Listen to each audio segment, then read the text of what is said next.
নমস্কার বন্ধুরা, সামনেই আসতে চলেছে নীলষষ্ঠী পূজা ও ব্রত।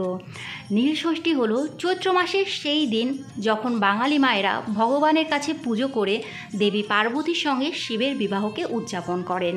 বিবাহিত মহিলারা তাদের স্বামী ও সন্তানদের জন্য ভগবানের কাছে আশীর্বাদ কামনা করার জন্য এই পুজো করে থাকেন।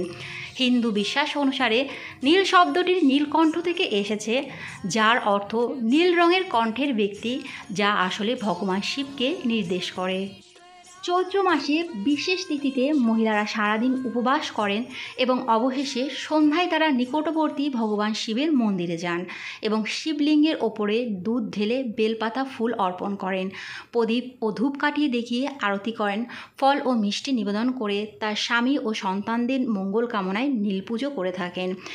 একই সঙ্গে এই তিথিতে মহাদেবের পাশাপাশি পূজিতা হন মা ষষ্ঠীও। সন্তানের মঙ্গল কামনায় সাধারণত পয়লা বৈশাখের দুদিন আগে পুজো করা হয়। চৈত্র মাসে বাঙালির দুটি বড় পার্বণ হল এই নীলষষ্ঠী এবং চড়ক মেলা। এই মাসের বিশেষ তিথিতে অনুষ্ঠিত হয় দেবাদিদেব মহাদেবের পুজো এবং মা নীলষষ্ঠীর পুজোও। তবে বন্ধুরা, চলুন এবার জেনে নিই এবছর অর্থাৎ 2025 সালে নীলষষ্ঠী কবে পড়েছে। জেনে নেব শুভ তিথি ও দিনক্ষণ, নীলবাতি জ্বালানোর শুভ সময় কখন থাকছে। এছাড়াও জেনে নেব এই নীলষষ্ঠীর দিনে দেবাদিদেব মহাদেব কেন পূজিত হন। এবার আমরা জেনে নেব এবছর নীলষষ্ঠী ব্রত কবে পালিত হবে।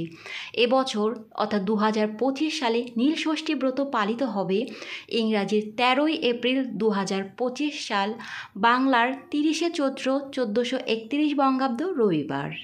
নীলষষ্ঠী ব্রতের উপবাসের সময়সীমা থাকবে ইংরাজি 13ই এপ্রিল, বাংলার 30শে চৈত্র রবিবার সূর্যোদয়ের পর থেকে শুরু করে সন্ধ্যাবেলায় মহাদেবের মাথায় জল ঢালার পরে আপনারা নীলের প্রদীপ দান করবেন, তারপরে উপবাস ভঙ্গ করবেন। নীলষষ্ঠী পুজোর একটি বিশেষ নিয়ম হলো উপবাস থেকে নীলের ঘরে প্রদীপ প্রজ্বলন করা। আর এই নীলের ঘরে প্রদীপ প্রজ্বলন করা বা দীপদানের শুভ সময় থাকবে ইংরাজি 13ই এপ্রিল, বাংলার 30শে চৈত্র রবিবার সন্ধ্যাবেলায় অর্থাৎ সন্ধ্যে 6টা 58 থেকে রাত্রি 7টা 51 মধ্যে। নীলষষ্ঠী অর্থাৎ মহাদেবের এই পুজোয় সবথেকে গুরুত্বপূর্ণ বিষয় হলো পঞ্চামৃত। এই পঞ্চামৃত হলো দুধ, দই, ঘি, মধু ও চিনি। এছাড়াও গঙ্গা জল, আকন্দ ফুল, ধুত্রা ফুল, নীলকণ্ঠ, অপরাজিতা ও কাঁচা আম দিয়েও মহাদেবের পুজো করা হয়। চলুন বন্ধুরা, এবার আমরা জেনে নেব নীলষষ্ঠীর এই দিনে কেন দেবাদিদেব মহাদেব পূজিত হন বা এই পুজো কেন নীলষষ্ঠী নামে পরিচিত। প্রচলিত কাহিনী অনুসারে পিতা দক্ষের আয়োজিত যজ্ঞে স্বামী মহাদেবের অপমান সহ্য করতে না পেরে আগুনে আত্মাহুতি দিয়ে দেহত্যাগ করেছিলেন শিবপত্নী সতী। তারপর নীলধ্বজ রাজার ঘরে নতুন জন্মগ্রহণ করেন তিনি। সেই জন্মে তার নাম হয় নীলাবতী।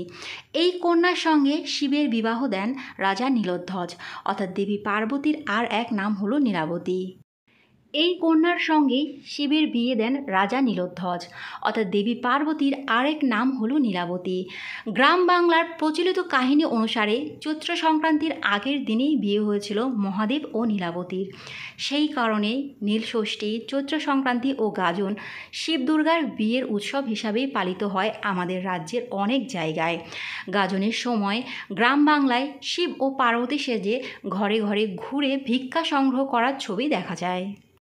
আমার সন্তান যেন থাকে দুধে ভাতে।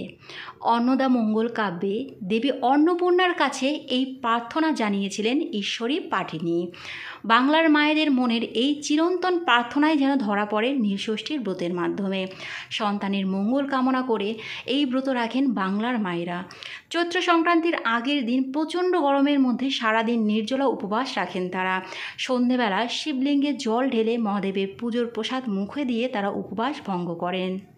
দেবাদিদেব মহাদেবের পুজোয় বেশি উপকরণের প্রয়োজন না পড়লেও মনের ভক্তি ও সম্পূর্ণ আত্মনিবেদনের একান্ত প্রয়োজন হয়।